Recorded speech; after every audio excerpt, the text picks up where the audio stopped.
किसी चरणों में कोटि से वंदन।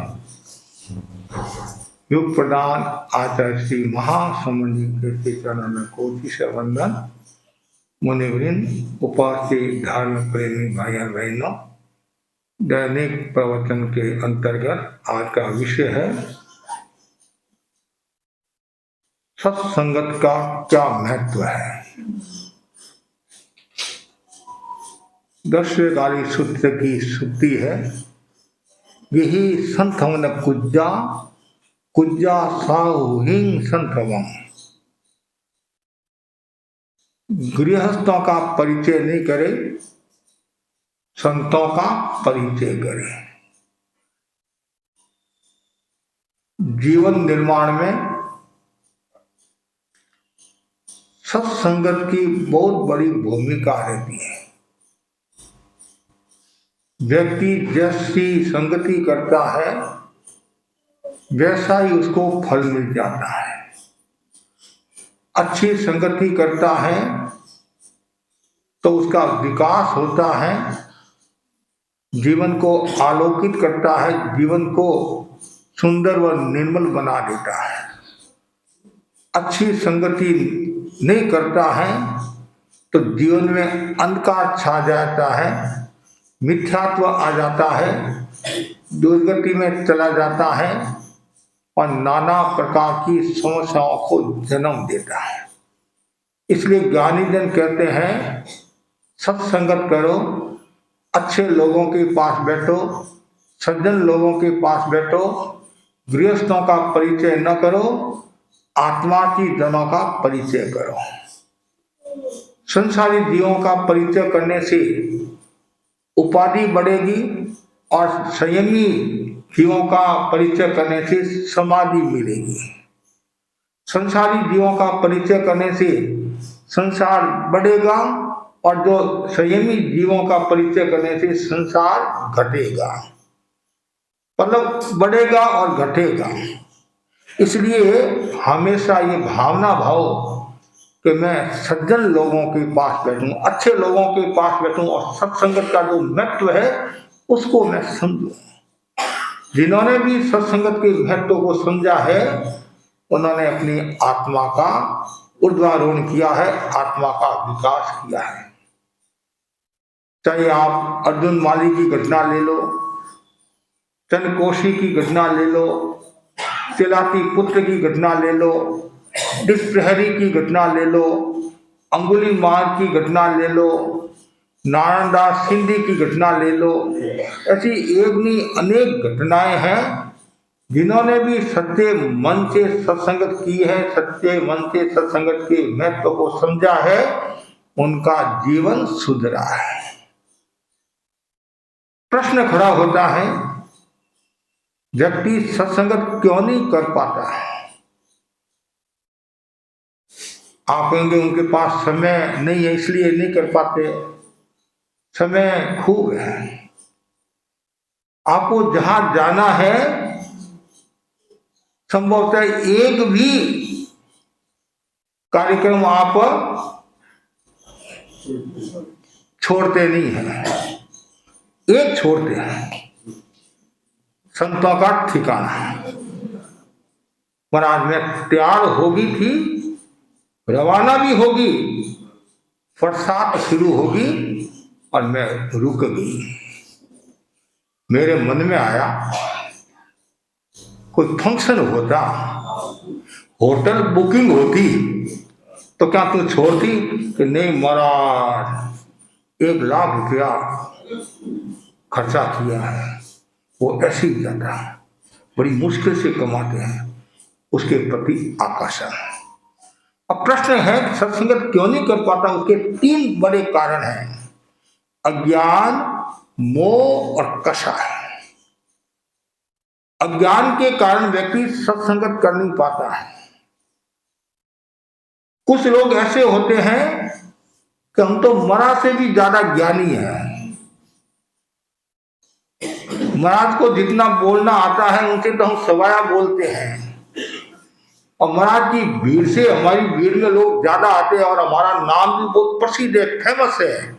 कभी कभी आप कहते हैं महाराज आज वो वक्ता आया हुआ था और उसको सुनने के लिए गए और 10,000 की टिकट लेकर गए। आप जो कह रहे हो वह भी सही हो सकता है, हमारे से भी दुनिया में खूब अच्छे अच्छे वक्ता है, लेकिन त्याग जो संतों में मिलेगा, संयम जो संतों में मिलेगा, वह और जगह मिलने वाला नहीं है। लकड़हारा लकड़ियां बेचता और अपना गुजारा करता, जीवन चलाता। आदमी का भाग्य कब चमकता है, दिशा कब बदलती है, पता नहीं चलता। एक दिन उसके मन में आया मुझे भी मेरी आत्मा का कल्याण करना चाहिए और मुझे भी संयम के पथ पर चलना चाहिए, त्याग की चेतना का विकास करना चाहिए और संयम को स्वीकार करना चाहिए। दीक्षा का जो संबंध है वह अवस्था के साथ नहीं है, वैराग्य के साथ। जागे तभी सवेरा। कभी कभी आप कहते हैं अभी तो तुम बच्चा है, अभी तुम संसार का सुख भोग ले, फिर बाद में दीक्षा लेना। बच्चा भी कम नहीं था कि दादाश्री आप 80 वर्ष के हो गए हो, पहले आप दीक्षा ले लो, फिर बाद में मेरे को उपदेश देना। तो उसके मन में वो वैराग्य भावना जगी। संतों का योग और प्रौढ़ अवस्था में चारित्र मौनिकरों का प्रबल शोषण, और उसने दीक्षा ले ली। दीक्षा लेने के बाद में अपनी साधना करना शुरू किया और एक बार वह राजमार्ग से मुनि गुजर रहे थे और अभय कुमार जो प्रधानमंत्री था राजा श्रेणी का, अभय कुमार ने मुनि को देखा और उनके साथ में और भी मंत्रीगण थे, उन्होंने सबने देखा और अभय कुमार तत्काल खड़ा हुआ, 3 बार प्रदक्षिणा देकर 3 बार वंदना की, सुखशाता पूछी, महाराज आपका स्वास्थ्य अच्छा है? ये सब कौन देख रहे हैं? अभय कुमार के जो आसपास जो लोग थे उनको भी हंसी आ गई कि राजा श्रेणी का मंत्री अभय कुमार अपनी मजाक करा रहा है। क्या अपनी मजाक?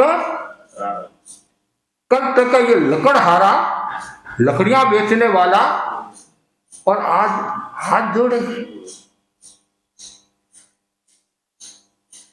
अभय कुमार ने उसमें विष पी लिया, यह पी लिया, कुछ बोले नहीं, कटु वचन मतलब कुछ बोले नहीं। दूसरे दिन ही मंत्री परिषद की मीटिंग, अभय कुमार तो अभय कुमार था, बुद्धि का धनी था, 8 वर्ष की उम्र में प्रधानमंत्री बन गया था और अनेक समस्याओं का समाधान देने वाला और पार्टी की बुद्धि का धनी था। एक हमारा कहना है मंत्री परिषद से एक एक को खड़ा किया, आज आप शाम को घर पर जाओ, सूर्यास्त से लेकर सूर्योदय तक आपको पानी नहीं पीना है। दूसरे को खड़ा किया, आज रात आपको भोजन नहीं करना है। तीसरे को खड़ा किया, आप अपनी पत्नी जो सोती है शयन कक्ष में, आपको नहीं जाना है। ऐसे करते करते किसी को कोई त्याग, किसी को कोई त्याग, किसी को कोई त्याग, किसी को कोई त्याग करा दिया। और यदि किसी ने आज्ञा का पालन नहीं किया और त्याग का पालन नहीं किया, नियम का पालन नहीं किया, आज्ञा का उल्लंघन किया, कल भारी सजा आपको दी जाएगी। बेचारे सब डर गए, बड़ी मुश्किल से रात निकाली और दूसरे दिन सब आए। अभय कुमार ने पूछा क्या हालचाल है, सुख साता है? आपकी सुख चाहता पूछते नहीं, तुम्हारे 24 की सुख चाहता है, उपवास की सुख चाहता है। मंत्री परिषद के सदस्य बोल रहे पूछो ही मत, बड़ी मुश्किल से रात निकाली है। अभय कुमार ने कहा त्याग का मूल्य है, त्याग का मूल्य तो है ही। एक दिन का कोई त्याग करता है वो भी महान आत्मा की श्रेणी में आता है, और जो आजीवन त्याग करता है उसका तो कहना ही क्या। तब अभय कुमार ने रहस्य खोला, मर्म को प्रकट किया। मैंने लकड़हारे को वंदना नहीं की है, मैंने इसके त्याग को वंदना की है, इसके चारित्र को वंदना की है, इसके संयम को वंदना की है। आपके लिए एक दिन भारी पड़ गया, एक रात भारी पड़ेगी। इन मुनिराज के बारे में देखो, सारी जिंदगी इन्होंने त्याग किया है, 6 काय की हिंसा का त्याग किया है, रात्रि भोजन का त्याग किया। 24 है। जो मंत्री परिषद के सदस्य थे उनको बोध हुआ कि हमारा अज्ञान था, अज्ञान के कारण हमने आपके साथ में ऐसा व्यवहार किया, हम आपसे क्षमा करते। वो आगे की बात है, लेकिन बात है सत्संगत आदमी क्यों नहीं कर पाता है, उसका बड़ा कारण है अज्ञान। जिस दिन उसको बोध हो जाएगा कि मुझे सत्संगत करना है और मेरी आत्मा का कल्याण करना है और बूढ़ापा को सुधारना है, आराम से आप लोग धर्म आराधना कर सकते हैं, सबके पास समय है,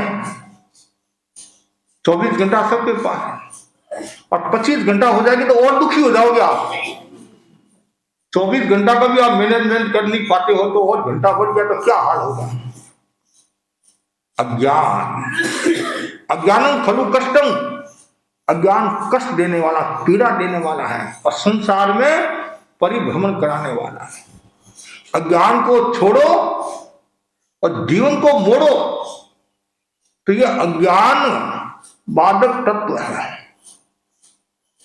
दूसरा बताया कषाय, कषाय के कारण व्यक्ति सत्संगत कर नहीं पाता है, सत्संगत के महत्व को समझ नहीं पाता है। भीतर में क्रोध, मान, माया, लोभ, बात बात में गुस्सा, बात बात में अहंकार, बात बात में माया और बात बात में लोभ।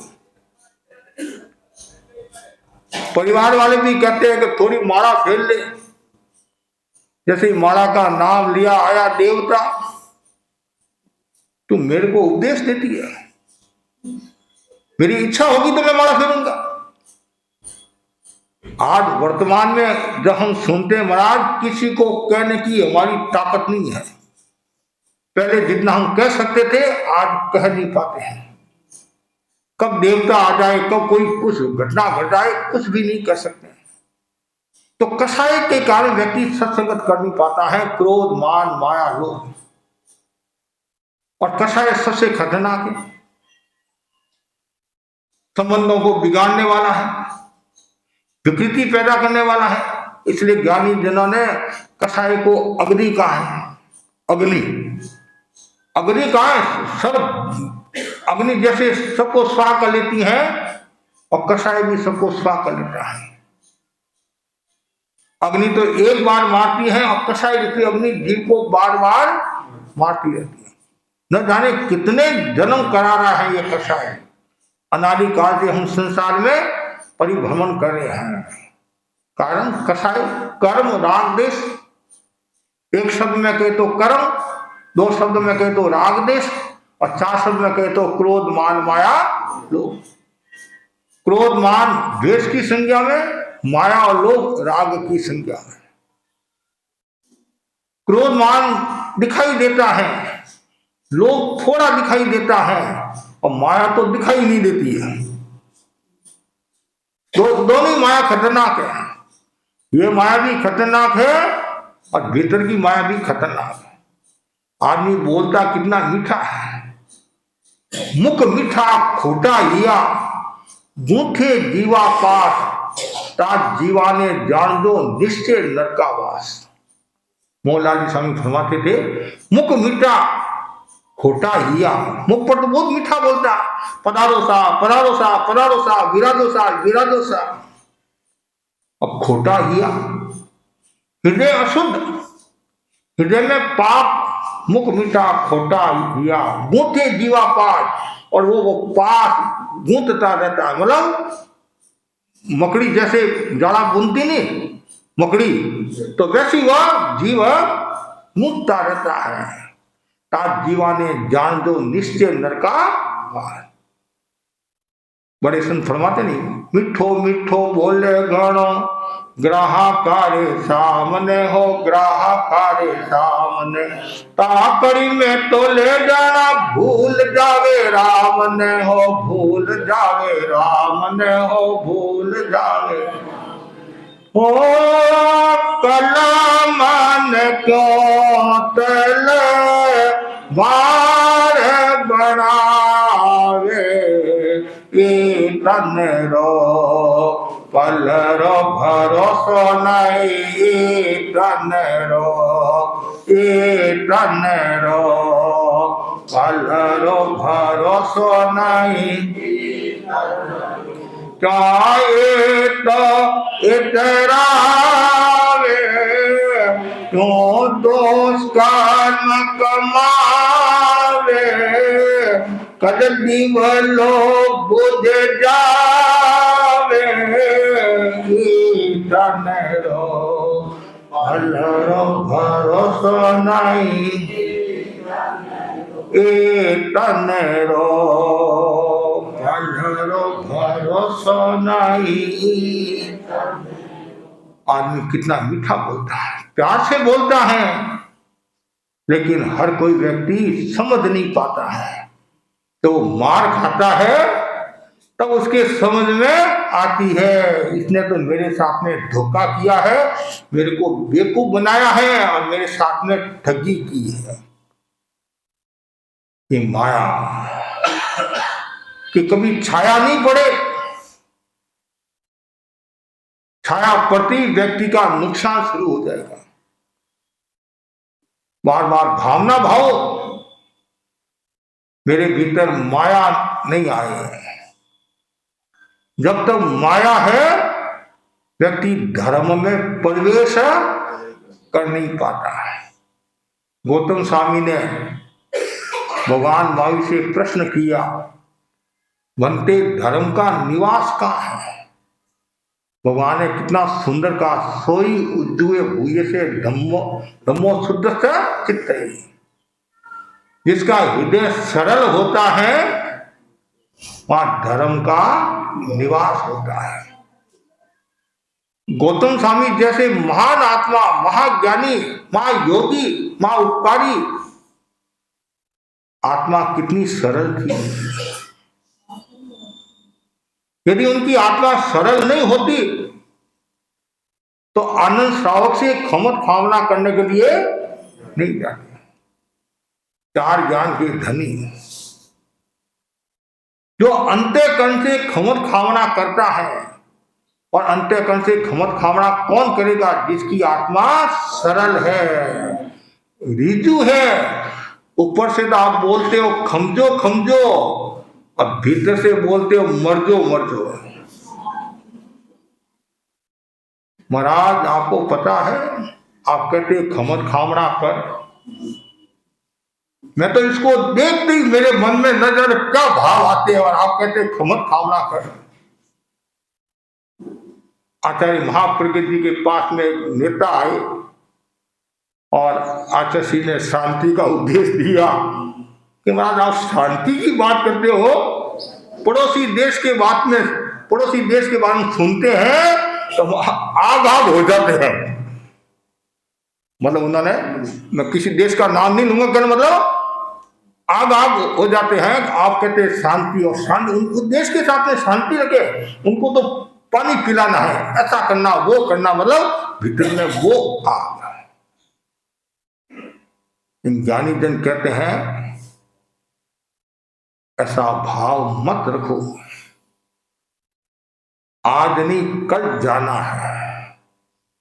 कोई अमर नहीं है, कोई शाश्वत नहीं है।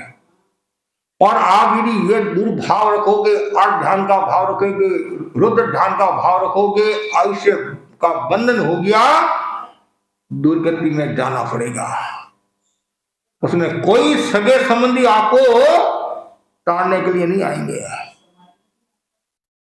आपका जो परिवार भी है वो भी आपको छोड़कर चला जाएगा, और ये खोखा है, ये भी धोखा दे देगा। इसलिए माया को छोड़ो, सरलता का विकास करो, और बार बार भावना भाव मुझे माया नहीं करना है। और कहीं भी मतलब माया का भाव आया भी हो, किसी के साथ में मैंने कसाय के वशीभूत होकर दुर्व्यवहार किया हो, गलत काम किया हो, मेरे भीतर में कहीं पाप छिपा हो, उसको मुझे त्यागना है। संथारा कराते हैं और उसके बाद में आलोना कराते हैं। मन में राग मत रखना, द्वेष मत रखना। अब नाव किनारे है, तेरी आत्मा का उद्धार होने वाला है। पर यदि मन में शल्य रह गया, कांटा रह गया, तो फिर उद्धार नहीं है, कल्याण नहीं है। कि शल्य है, कांटा है, तो ऐसे भी यदि कांटा चुभ जाता है, जब तो वो कांटा नहीं निकलता तो कितनी वेदना रहती है। तो ये शल्य भीतर में जो माया शल्य बोलते ना थे, तो कैसे कल्याण होगा। हमने गुरुदेव की आज्ञा से एक भाई को संथारा पचकाया था। चेन्नई से करीबन 130 किलोमीटर दूर है। हमारे पास समाचार आए कि एक भाई संथारा पचकना चाहता है। हॉस्पिटल में वो भर्ती था। न जाने उसके मन में क्या आया, सब नलिया छोड़ निकाली, पर मेरे 4 आठ पाने का त्याग है। और मुझे दिनेश कुमार जी के पास संथारा पचकना है। तो समाचार आए, तो मैंने कहा ऐसे कैसे संथारा पचकाऊंगा, गुरु आज्ञा के बिना कैसे संथारा पचकाऊंगा। फिर मैंने कहा, मन में सोचा एक बार आने तो दो, फिर आगे की बात आगे। 130 किलोमीटर आए। आपको आश्चर्य होगा, 75 वर्ष की उम्र और कैंसर की बीमारी, असाध्य बीमारी, जिनसे चला नहीं जाता था, खड़ा नहीं हुआ करता था। और वो सीढ़ियों से चढ़कर भागता भागता दौड़ता हुआ मेरे पास में आकर बैठ गया, बन्ना करके बैठ गया। हमारा मुझे संथारा पचकाओ। पहले तो मेरे मन में किसको संथारा पचकाना, संथारा ऐसे थोड़ी पचकाया जाता। ये तो भागता दौड़ता आया, बन के चेहरे पर प्रसन्नता का भाव, किसको संथारा पचकाओ। संथारा पचकने वाले के चेहरे पर प्रसन्नता का भाव रहता है। लेकिन मैं जो बता रहा हूं, मतलब इस स्थिति में कैसे मेरा संथारा, मैंने 2-3 घंटा तो उनको समझाया। वो बोला मैंने तो संथारा पचक लिया है। मैंने कहा कल पचका देंगे गुरुदेव को। नहीं, मैं वापिस कौन आएगा 130 किलोमीटर। फिर मैंने गुरुदेव को निवेदन कराया। गुरुदेव ने कहा तपस्या चालू। वो बोले मेरे तो संथारा है। फिर गुरुदेव को वापिस निवेदन करा। एक छोटे से गांव में 5-6 घर 13 पंथियों के। फिर गुरुदेव का आदेश आया कि समाज के जो मुख्य लोग हैं उनकी उपस्थिति में, तो हमारे संघ की विधि के अनुसार उनको तिबियार संथारा पचकाया जा सकता है। फिर गांव के लोगों को इकट्ठा किया, परिवार वाले भी थे। और संभवतः रात को 10:51 पर, संभवतः 10:51 पर मैंने उनको तिबियार संथारा।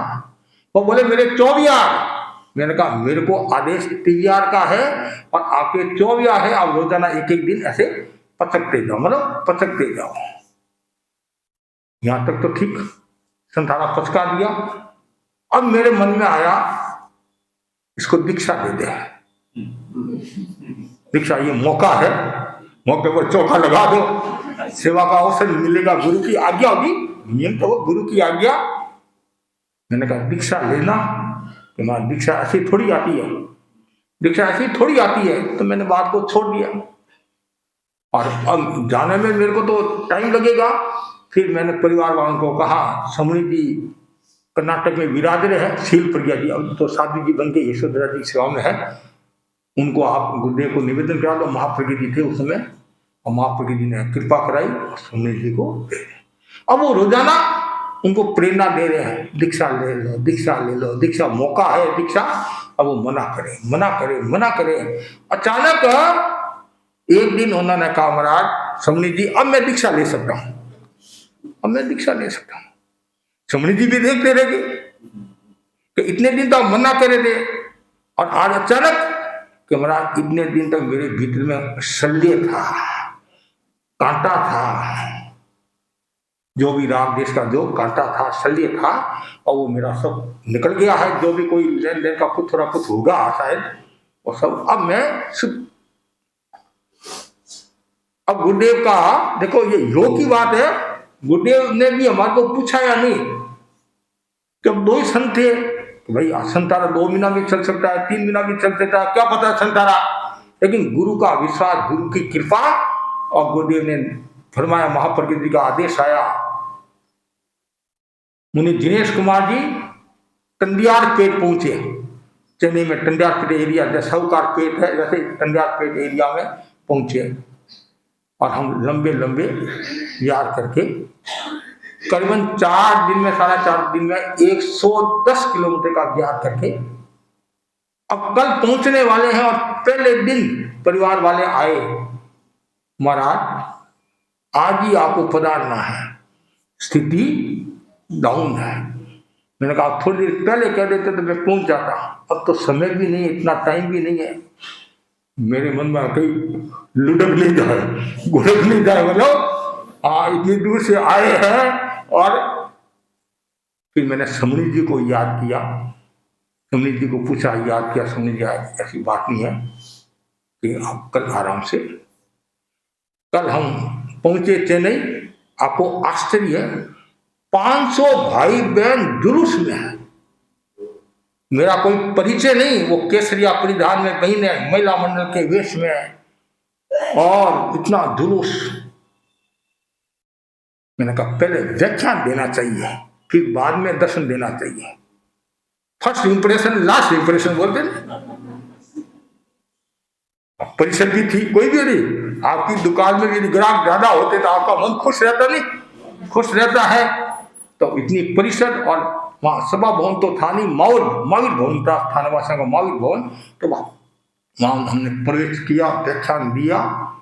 फिर भाई ने कहा मैं दीक्षा कब दे रहा है, दीक्षा कब दे रहे हम, दीक्षा तो गुरु का आदेश आएगा तब दीक्षा देंगे, अभी तो हमारे को पहुंचने का आदेश है और पहुंच गए हैं। मैंने कहा जब भी आदेश होगा आपको बता दिया जाएगा। अब योग की बात है, जैसे ही मेरा व्याख्यान पूरा हुआ अब गुरुदेव का आदेश आ गया। मुनि दिनेश कुमार जी, जेवंत राज जी सुराना उनका नाम था, काछपली के थे, मेवाड़ के काछपली के, उनको संथारा में दीक्षा दे सकते हैं, ठीक। और मैंने कहा आदेश, अब मेरे को किसी भाई ने कहा, वो कोई जानकार जी, देवी देवता उनके मतलब इष्ट थे, तो हमारा 5 के अंक में दीक्षा देना है, सब 5 में, मतलब 5 के अंक में दीक्षा देना। ठीक है, 5:05 5 सेकंड ऐसे बोलते ना, तो ठीक है, गुरु का आदेश तो था ही, वो तो हमारा सर्वोपरि सब कुछ, तो उनके बिना कुछ होता ही नहीं है। और मेरी इच्छा थी, अब मैं वहां दर्शन देने के लिए गया। दर्शन देने के बाद में परिवार वालों ने कहा महाराज घर में दीक्षा दे दो।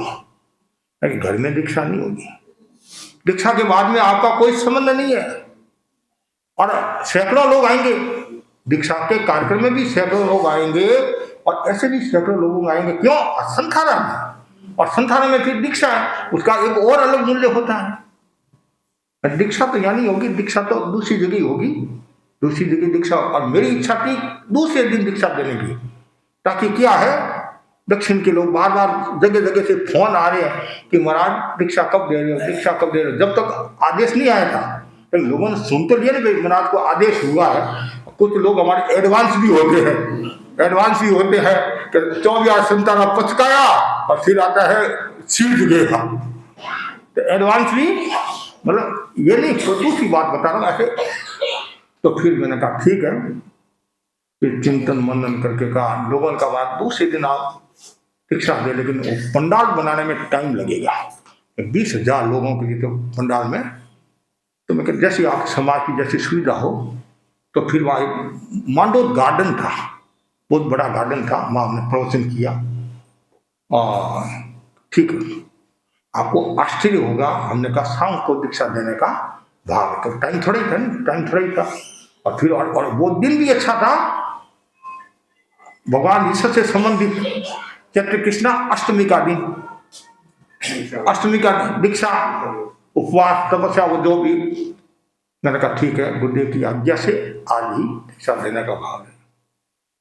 और जैसे ही हम दीक्षा के लिए प्रस्थान किया, आ गए, इंतजार कर रहे हैं, और मैंने टाइम पूरा हो रहा है, और इतनी भीड़, जैसे क्रिकेट लोग देखने के लिए आते नहीं, भीतों पर बैठ जाते हैं, ट्रक में बैठ जाते हैं, इतने हजारों लोग, कम से कम 7-8 हजार लोग थोड़ी देर में इकट्ठे हो गए।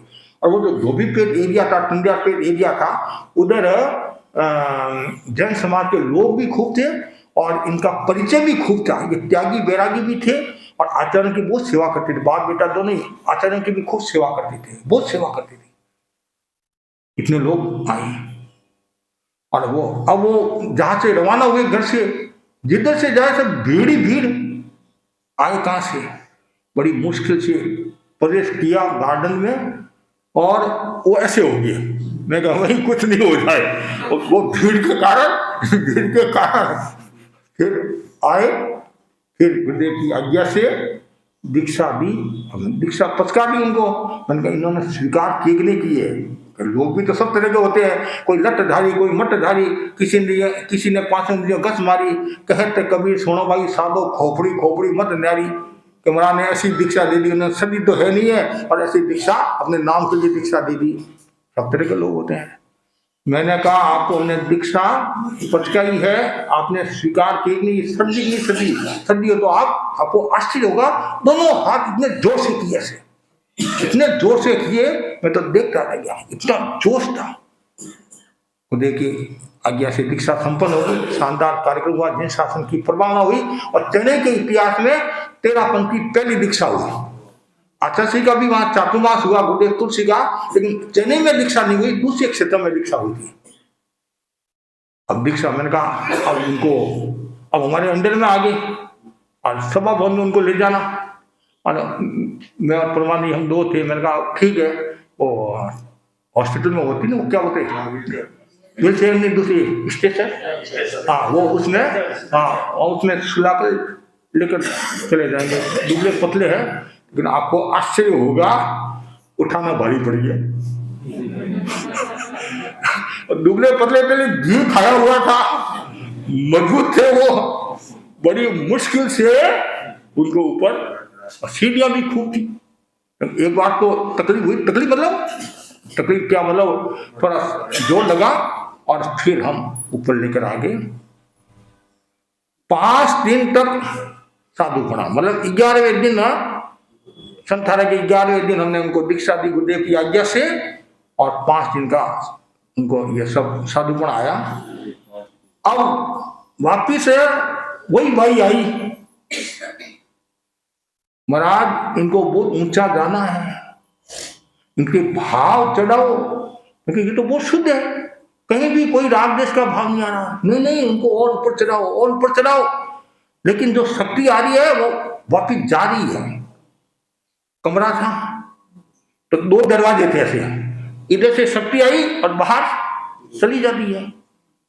तो फिर आप ऐसा करो, एक दरवाजा बंद कर दो, और फिर और भी कई बातें बताई, और अंदर किसी को मत आने दो।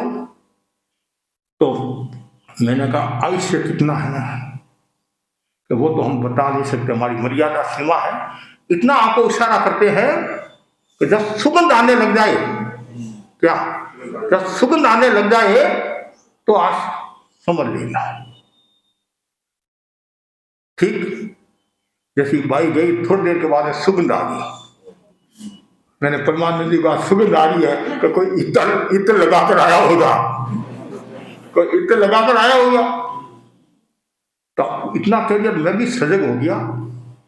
रोजाना बाहर बैठता, और आज हम कमरे में बैठे हैं और उनको सुना रहे, उनके भाव शुद्ध करें, भाव शुद्ध करें। कहीं भी राग द्वेष का हम सुखी भाई को सुनाने के लिए जाते नहीं, तो ये बात न राग न द्वेष, बस केवल आत्मा आत्मा आत्मा। उस दिन धम्म जागना का कार्यक्रम था, कमल सेठिया भी आया हुआ था। तो प्याला जी पितले आदि बोले महाराज आपको धम्म जागना में पता नहीं है। मैंने कहा आज आप फोर्स मत करो, आज मेरा महत्वपूर्ण दिन है। क्यों? कल थोड़ा सा भी क्यों उस बहन की बातें खूब मिलती, और बातें मिलती इसलिए तो सहज विश्वास, आप भी कोई 10 बातें हम आपको पूछते और 8 बातें मिल जाती है तो एक विश्वास भी हो जाता है भाई जानकार है, वो सब कुछ भी समझो कैसे अपना इष्ट है जो भी है। तो ज्यादा आग्रह किया तो फिर मैं आधा घंटा में खुद गया और मैं भी भजन सुना के आया कि लोगों का और सुनाओ, मैं ज्यादा लो मत करो। हाँ, फिर वापिस में आया, परमानंद जी का सुगंध आ रही है। परमानंद जी अब मुझे कहा, उन्होंने मुझे कहा सुगंध आ रही है। मैं ठीक सजग, पूरे सजग खुद सुना रहे। ऐसे करते करते करते रात को 1:28 के आसपास अब वो ऐसे से आत्म प्रदेश खींचे जा रहे, निकलते ना। एक नाड़ी वेद के था तेरापंथी, उसको भी याद किया। उसने कहा भाई अब नाड़ी ऐसे करते करते ऐसे करते करते ऐसे फिर आ गया। ये तो मैंने पूरी घटना सुना दी। मूल बात में जो बता रहा था वो संजय की बात बता रहा था। यदि मन में माया कपट छल होता है व्यक्ति सत्संगत कर नहीं पाता है। और तीसरा लास्ट जो बिंदु है वह है मोह। मोह के कारण भी व्यक्ति सत्संगत कर नहीं पाता है। आगे दंडो पाछे दंडो, दंडामयी दंडो, और दंडा में जो धर्म करे वो साहिब को बंदो है। ये काम तो चलता रहेगा, जब तक जीवन है तब तक ये काम चलता रहेगा। अब काम को छोड़ो, अब भगवान का सुमिरन करो, आत्मा का कार्य सारो। भिक्षु समझ का नहीं, आत्मा का कार्य। मोह नहीं। कब तक मोह करोगे आप? कब तक कषाय में रहोगे? तब तक अज्ञान में रहोगे। आत्मा का कल्याण करना नहीं करना।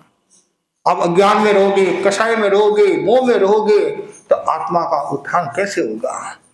कोई आड़ा आने वाला नहीं है, न मावड़ी आने वाली है, न बाप आने वाला है। जो कर्म किए वो आपको भोगने पड़ेंगे। इसलिए सजग हो जाओ। कब आयुष्य पूरा हो जाए पता नहीं चलता। थोड़े दिन पहले माँ का स्वर्गवास हुआ और 9 दिन के बाद में बेटे का स्वर्गवास हो गया। ये यहाँ की घटना है, यहाँ की। और कभी बाप और बेटा चला जाता है, ये भी यहाँ की घटना है। कितनी घटना है। इन सब घटनाओं से प्रेरणा लो और सत्संगत के महत्व को समझो कि मुझे असत्संगत की ओर बढ़ना है, आत्मा का कल्याण करना है। और आत्मनिरीक्षण करते जाओ, करते जाओ, करते जाओ, और एक दिन वो आएगा, दिवला बुझ जाएगा नहीं। हाँ, प्रकाशवान ज्योत में ज्योत हो जाएगी। तो बस मैं इतना ही कहना चाहूंगा। और सत्संगत के महत्व को समझो और संसारी जीवों का परिचय मत करो और आत्मार्थी जीवों का परिचय करो। बाहर कहते नहीं, कभी कभी देखते हैं गोष्ठियां करते हैं, बाहर चौराहे पर गोष्ठियां करते हैं, पान की दुकान पर गोष्ठियां करते हैं, या ताश खेलते हैं, या और कुछ करते हैं। उसमें 1-1 घंटा निकाल देते हैं। और हाँ, मालूम ही नहीं पड़ता है। लेकिन आज सत्संगत में 5 मिनट भी बैठते नहीं कि बोरिंग। तो महाराज आवश्यक काम है, मैं जा रहा हूँ, फोन आ गया है। और फोन आ गया है, क्या आ गया है। लेकिन जिनको रस आने लग जाता नहीं सत्संगत में, तो फिर वो बोरिंग लगता है। वो बोरिंग लगता है। इसलिए जरूरी है कि हमें बोरिंग नहीं, आत्मा के साथ संबंध जोड़ो। मैं आत्मा में रम जाऊं, ऐसा कोई ज्ञान मिले। मैं आत्मा में रम जाऊं, ऐसा कोई ज्ञान मिले। बार बार भावना भाते जाओ, मैं आत्मा में रम जाऊं। सत्संगत से सुख मिलता है, सत्संगत से सुख मिलता है। जीवन का कण कण खिलता है, जीवन का सत्संगत से सुख मिलता है, सत्संगत से सुख मिलता है। सत्संग से सुख मिलता है, जीवन का कण कण खिलता है। सत्संग के महत्व को समझो, केवल समझना ही नहीं है और आचरण में लाने की कोशिश करो। इसी आशा के साथ ओम आनंद।